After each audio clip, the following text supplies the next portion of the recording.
यहाँ पर हम ज्योग्राफी 9th के चैप्टर 3 को देख लेते हैं। तो यहाँ पर है अपवाह शब्द एक क्षेत्र के नदी तंत्र की व्याख्या करता है। तो अपवाह शब्द किसकी व्याख्या करता है? तो एक क्षेत्र की नदी तंत्र की व्याख्या करता है। भारत के भौतिक मानचित्र को देखिए, आप पाएंगे कि विभिन्न दशाओं से छोटी छोटी धाराएं आकर एक साथ मिल जाती है। तो आप भारत के मानचित्र में देखेंगे कि विभिन्न दशाओं से छोटी छोटी धाराएं आकर एक साथ मिल जाती हैं तथा एक मुख्य नदी का निर्माण करती हैं। अंततः इनका निकास किसी बड़े जलाशय जैसे झील या समुद्र या महासागर में होता है, और अंत में जाकर के इनका निकास कहाँ पे होता है? झील में या फिर समुद्र या महासागर में होता है। एक नदी तंत्र द्वारा जिस क्षेत्र का जल प्रवाहित होता है उसे अपवाह द्रोणी कहते हैं। कोई नदी तंत्र है द्वारा जिस क्षेत्र का जल प्रवाहित होता है, एक नदी तंत्र द्वारा जो जिस क्षेत्र में जल प्रवाहित होता है उसे एक अपवाह द्रोणी कहते हैं। मानचित्र का अवलोकन करने पर यह पता चलता है कि कोई भी ऊंचा क्षेत्र जैसे पर्वत या उच्चभूमि दो पड़ोसी अपवाहों द्रोणियों को एक दूसरे से अलग करती है।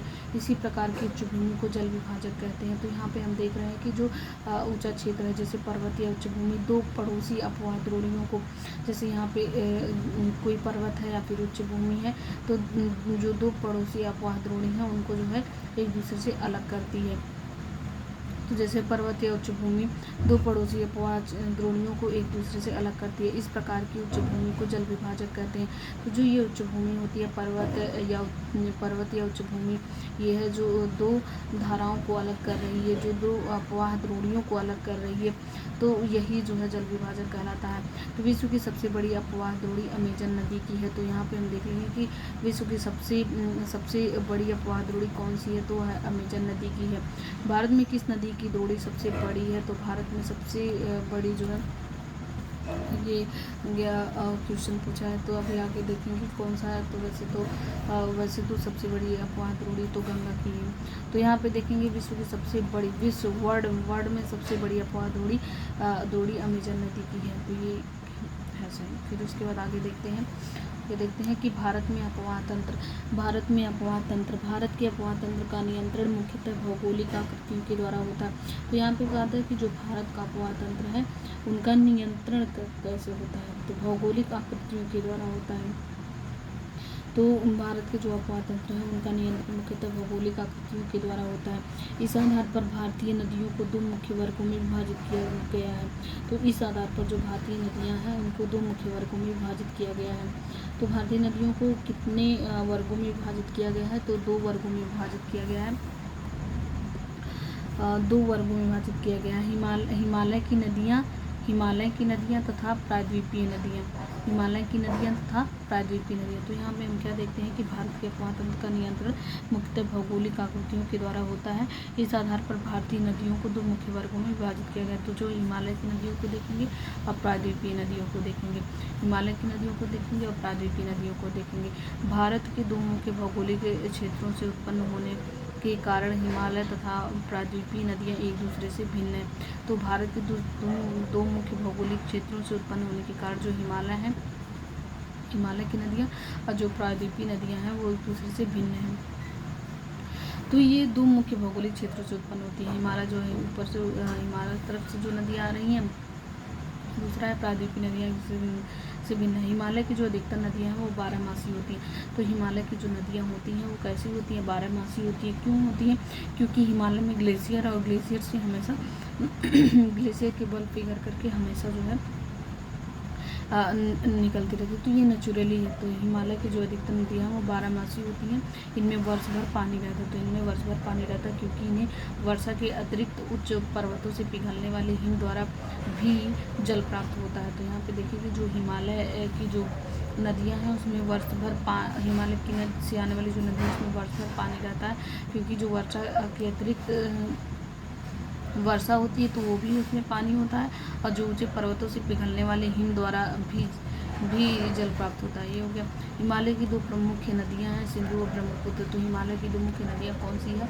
सिंधु और ब्रह्मपुत्र हैं। हिमालय की दो मुख्य नदियां कौन सी हैं? सिंधु और ब्रह्मपुत्र हैं। इस पर्वत श्रृंखला के उत्तरी भाग से निकलती हैं। तो हिमालय की दो मुख्य नदियां कौन सी हैं? तो यहाँ पे देखेंगे कि हिमालय की दो मुख्य नदियाँ कौन सी हैं, सिंधु और ब्रह्मपुत्र हैं। तो हिमालय की दो मुख्य नदियाँ कौन सी हैं, सिंधु और ब्रह्मपुत्र हैं। इस पर्वतीय श्रृंखला के उत्तरी भाग से निकलती हैं। इन नदियों ने पर्वतों को काट कर कारजों का निर्माण किया। तो जो ये नदियाँ हैं सिंधु और ब्रह्मपुत्र, ये पर्वतों को काट कर किसका निर्माण की है, गारजों का निर्माण की है। तो जो सिंधु और ब्रह्मपुत्र हैं वो नदियाँ क्या की हैं, पर्वतों को काट दी हैं और गारजों का निर्माण किया है। हिमालय की नदियाँ अपनी उत्पत्ति के स्थान से लेकर, तो यहाँ पे हम देखेंगे जो हिमालय की नदियाँ हैं वो अपनी उत्पत्ति के स्थान से लेकर समुद्र तक के लंबे रास्ते को तय करती हैं। तो हिमालय की नदियाँ क्या है, अपने उत्पत्ति के रास्ते से लेकर के समुद्र तक के लंबे रास्ते तय करती हैं। ये अपने मार्ग के ऊपरी भागों में तीव्र अपर्दन क्रिया। यहाँ पर हम देखते हैं कि ये नदी के स्रोत हैं, ये नदी के स्रोत हैं, यहाँ से नदियाँ ऐसे आ रही हैं और फिर ये नदी का ऊपरी भाग है, यहाँ से ऊपर से आ रही है नदी, फिर ऊपर से आ रही है, फिर धीरे धीरे ये ऊंचाई है, फिर ऊंचाई से धीरे धीरे यहाँ पे स्लोप यहाँ पे हो गया, फिर उसके ये मध्य भाग है। तो इसका ऊपरी भाग है हिमालय का, यहाँ से हिमालय का नदियों का स्रोत है, फिर यहाँ ऊपरी भाग है, फिर ये मध्य भाग है। मध्य भाग के बाद यहाँ पे जो है विसर्ग बनाती है, ये जो ऐसे राउंड करके ऐसे ऐसे मुड़ी हुई ये विसर्ग बनाती है। तो ये विसर्ग क्यों बनाती है, क्योंकि जो नदियों की तेज़ गति है जब यहाँ से नीचे उतरती हैं तो अपनी गति को ये बनाए रखने के लिए क्या करती हैं, अपनी गति को बनाए रखने के लिए ये टर्न ले लेती हैं। तो इसीलिए ये क्या करती हैं, टर्न हो जाती हैं। तो ये विसर्ग हो गई और ये गोपुर झील है। तो यहाँ जो ये झील है वो कैसी झील है, गोपुर झील। जब ये नदियाँ ऐसे यहाँ से चली आएंगी, पहले तो यहाँ से ऐसे थी, लेकिन जो है कुछ टाइम बाद ये विस्थापित हो जाती हैं अपनी जगह से। तो विस्थापित हो जाती हैं तो इतना रह जाता है और यहाँ पे एक डिपॉजिट की वजह से यहाँ पे गैप हो जाता है और नदियाँ ऐसे मुड़ जाती हैं। तो यहाँ पे कुछ पानी रह जाते हैं, तो ये जो वाटर यहाँ पे रह जाता है तो इन्हें जो है गोपुर झील कहते हैं। फिर ये नदियाँ ऐसे आती हैं, फिर उसके बाद ये है नदियों का निचला भाग और जहाँ पर ये अपना डिपॉजिट ला करके गिराती हैं वो है डेल्टा। फिर नदियों की विभिन्न अवस्थाएँ हो गई और फिर ये नदियों की विभिन्न अवस्थाएँ के ऊपरी भाग हो गया, मध्य भाग हो गया, गोपुर झील हो गया, निचला भाग से कहते हैं। और ये विसर्ग हो गई, विसर्ग बना रही है। तो दो बनाएंगे, विसर्ग है, एक गोपुर झील बनाएंगे। फिर उसके बाद यहाँ पे देख लेते हैं कि अपने मार्ग के ऊपरी भाग में तीव्र अपरदन क्रिया करती हैं। तो ऊपरी भाग में सबसे तीव्र अपरदन क्रिया करती हैं तथा अपने साथ भारी मात्रा में सिल्ट एवं बालू का संवहन करती हैं। तो ये नदियाँ क्या करती हैं कि अपने साथ जो है सिल्ट और बालू का संवहन करती हैं। ये क्या करती हैं, अपने साथ सिल्ट एवं बालू का संवहन करती हैं। मध्य एवं निचले भागों में ये नदियाँ विसर्ग और गोपुर झील। तो मध्य और निचले भाग में नदियाँ विसर्ग और गोपुर झील तथा अपने बाढ़ वाले मैदानों में बहुत सी अन्य निक्षेपण आकृतियों का निर्माण करती हैं। तो जो बाढ़ वाले आकृतियों में उसमें क्या निक्षेपण आकृतियों का निर्माण करती हैं। तो यहाँ पे देख रहे हैं कि जो मध्य और भाग में क्या करती हैं, मध्य भाग में विसर्ग बनाती हैं और निचले भाग में ये विसर्ग और गोपुर झील तथा बाढ़ वाले मैदानों में बहुत से अन्य निक्षेपण आकृतियाँ बनाती हैं, का निर्माण करती हैं। ये पूर्ण विकसित डेल्टाओं का भी निर्माण करती हैं। तो ये जो नदियाँ होती हैं वो किसका निर्माण करती हैं, पूर्ण विकसित डेल्टाओं का भी निर्माण करती हैं, जैसे यहाँ पे देख रहे हैं। फिर उसके बाद ये पूरा पूर्ण विकसित डेल्टा है। फिर उसके बाद अधिकतर प्रायद्वीपीय नदियाँ मौसमी होती हैं। जो अधिकतर जो प्रायद्वीपीय नदियाँ होती हैं वो कैसी होती हैं, मौसमी होती हैं। तो जो अधिकतर प्रायद्वीपीय नदियाँ होती हैं वो मौसमी होती हैं। जो अधिकतर प्रायद्वीपीय नदियाँ होती हैं वो कैसी होती हैं, जो अधिकतर प्रायद्वीपीय नदियाँ होती हैं वो मौसमी होती हैं, क्योंकि इनका प्रवाह वर्षा पर निर्भर होते हैं। जो प्रायद्वीपीय नदियाँ होती हैं वो कैसी होती हैं, मौसमी होती हैं, क्योंकि इनका प्रवाह वर्षा पर निर्भर करता है। शुष्क मैदानों में बड़ी नदियों का जल भी घटकर छोटी धाराओं में बहने लगता है। तो शुष्क मौसम में क्या होता है, जो बड़ी नदियाँ होती हैं उनकी जल भी घटकर छोटी धाराओं में बहने लगता है। हिमालय की नदियों की तुलना में प्रायद्वीपीय नदियों की लंबाई कम होती है तथा छिछली होती है। तो हिमालय की तुलना में जो प्रायद्वीपीय नदियाँ हैं उनकी लंबाई कम होती है और छिछली होती हैं। फिर भी इनमें से कुछ केंद्रीय उच्चभूमि से निकलती हैं। फिर भी इनमें से क्या होता है, कुछ जो है केंद्रीय उच्चभूमि से निकलती हैं तथा पश्चिम की तरफ बहती हैं। उच्चभूमि से निकलती हैं और पश्चिम की तरफ बहती हैं। क्या आप इस प्रकार की दो बड़ी नदियों को पहचान सकते हैं? तो हाँ, नर्मदा और ताप्ती है ना, जो पश्चिम की तरफ बह रही हैं, नर्मदा और ताप्ती जो पश्चिम की तरफ बह रही हैं। प्रायद्वीपीय भारत की अधिकतर नदियाँ पश्चिमी घाट से निकलती हैं। जो प्रायद्वीपीय भारत की जो मैक्सिमम रिवर है वो वेस्टर्न घाट से निकलती हैं तब बंगाल की खाड़ी की तरफ गिरती हैं। अधिकतर जो नदियाँ हैं वो पश्चिमी घाट से निकलती हैं और फिर उसके बाद जो है बंगाल की खाड़ी की तरफ बहती है। तो हिमालय की नदियों को देख लेंगे। हिमालय की नदियाँ सिंधु, गंगा, ब्रह्मपुत्र हिमालय से निकलने वाली प्रमुख नदियाँ। तो जो सिंधु है, गंगा है, ब्रह्मपुत्र है, वो है हिमालय से निकलने वाली प्रमुख नदियाँ हैं। ये नदियाँ लंबी हैं तथा अनेक महत्वपूर्ण एवं सिंधु, गंगा, ब्रह्मपुत्र हिमालय से निकलने वाली प्रमुख नदियाँ कौन सी ये प्रमुख नदियाँ हैं? ये नदियाँ लंबी तथा अनेक महत्वपूर्ण एवं बड़ी सहायक नदियाँ आकर इनमें मिलती हैं। जो बड़ी सहायक नदियाँ उनमें आकर मिलती हैं। किसी नदी तथा उसकी सहायक नदियों को नदी तंत्र कहते हैं। जो नदी है और जो उसकी सहायक नदियों को क्या कहते हैं? नदी तंत्र कहते हैं। फिर उसके बाद सिंधु नदी तंत्र को देख लेते हैं। सिंधु नदी का उद्गम मानसरोवर झील के निकट तिब्बत में है। तो जो सिंधु नदी का उद्गम कहाँ पे होता है? मानसरोवर झील के निकट तिब्बत में है। पश्चिम की ओर बहती हुई यह नदी भारत में जम्मू कश्मीर के लद्दाख जिले में प्रवेश करती है। तो ये जो सिंधु नदी है वो मानसरोवर झील के निकट तिब्बत में है, यहाँ से निकलती है मानसरोवर। तो क्वेश्चन पूछते हैं सिंधु नदी कहाँ से निकलती है? तो मानसरोवर झील से निकलती है। और पश्चिम की ओर बहते हुए यह नदी भारत में जम्मू कश्मीर के लद्दाख जिले में प्रवेश करती है। उसके बाद यहाँ से तिब्बत से निकलती है, फिर जम्मू कश्मीर के लद्दाख जिले में प्रवेश करती है। इस भाग में यह एक बहुत सुंदर दर्शनीय राज्य का निर्माण करती है। तो इस क्षेत्र में बहुत सी सहायक नदियाँ हैं। तो सिंधु नदी की सहायक नदियाँ कौन सी है? जास्कर, नुब्रा, सोन, पुंजा। ये किसकी सहायक नदियाँ हैं? सिंधु नदी की। तो जास्कर, नुब्रा, सोन, पुंजा ये सिंधु नदी की सहायक नदियाँ हैं, इसी नदी में मिलती हैं। सिंधु नदी बलूचिस्तान तथा गिलगित से बहते हुए अटक में पर्वतीय क्षेत्र से बाहर निकलती है। तो जो सिंधु नदी है वो बलूचिस्तान तथा गिलगित से बहते हुए अटक एक जगह है, वहाँ फिर पर्वतीय क्षेत्र से बाहर निकलती हैं। सतलुज, ब्यास, रावी, चिनाब तथा झेलम आपस में मिलकर पाकिस्तान में मिठानकोट के पास सिंधु नदी में मिल जाती है। इसके बाद यह नदी दक्षिण की तरफ बहती है तथा अंत में कराची से पूर्व की ओर अरब सागर में मिल जाती है। इसके बाद जो यह नदी होती है वो दक्षिण की तरफ बहती है।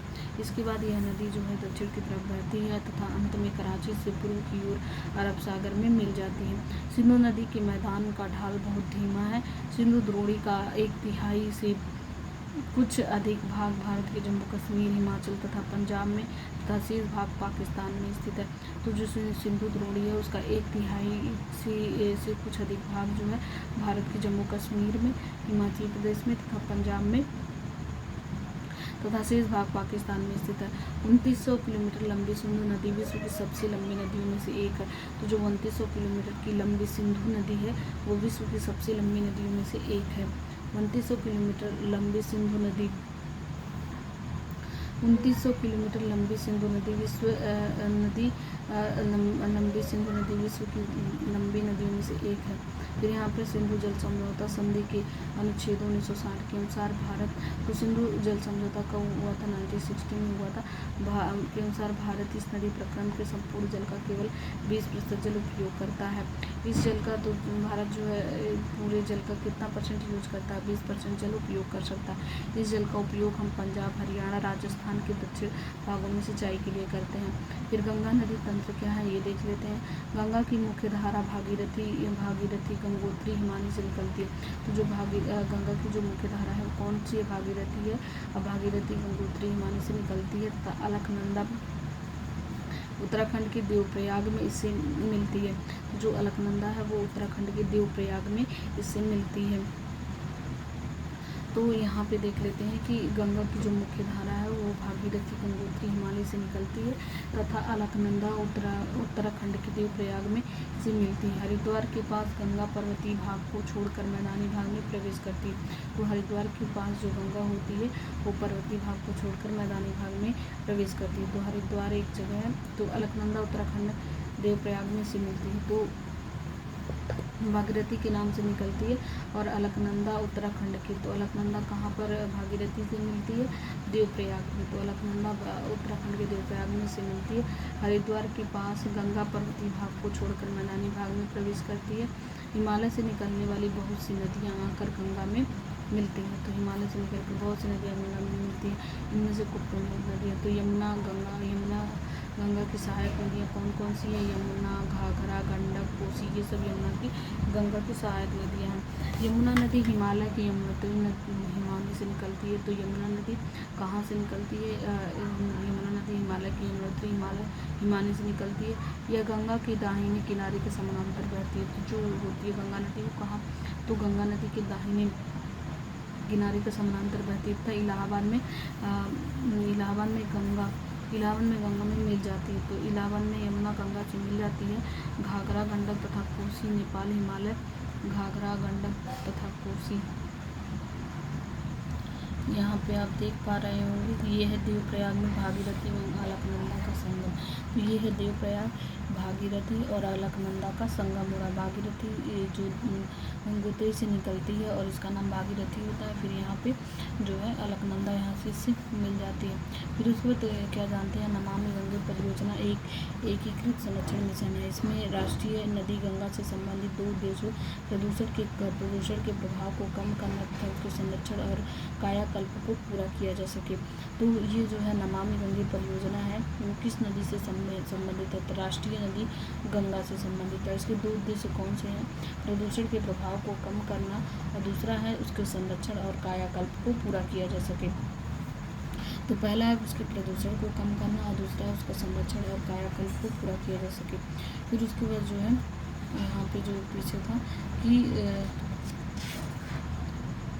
कोसी, तो यहाँ घाघरा, गंडक, कोसी तथा घाघरा, गंडक तथा कोसी। तो घाघरा, गंडक और कोसी जो है यहाँ पे घाघरा, गंडक, कोसी हिमालय से निकलती है। तो घाघरा, गंडक, कोसी जो है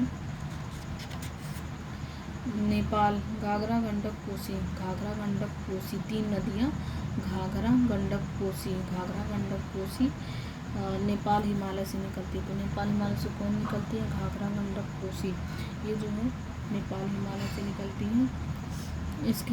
इनके कारण प्रत्येक वर्ष उत्तरी मैदान के कुछ हिस्से में बाढ़ आती है। तो इनके कारण जो है प्रत्येक वर्ष उत्तरी मैदान के कुछ हिस्से में, तो घाघरा, गंडक, कोसी की वजह से उत्तरी मैदान के कुछ हिस्सों में बाढ़ आती है, जिससे बड़े पैमाने पर जानमाल का नुकसान होता है। इससे क्या होता है कि बड़े पैमाने पर जानमाल का नुकसान होता है। लेकिन ये वे नदियाँ हैं जो मिट्टी को उपजाऊपन प्रदान कर कृषि योग्य भूमि बना देती हैं। लेकिन ये ऐसी नदियाँ होती हैं जो मिट्टी को उपजाऊ प्रदान कर कृषि योग्य भूमि बना देती हैं।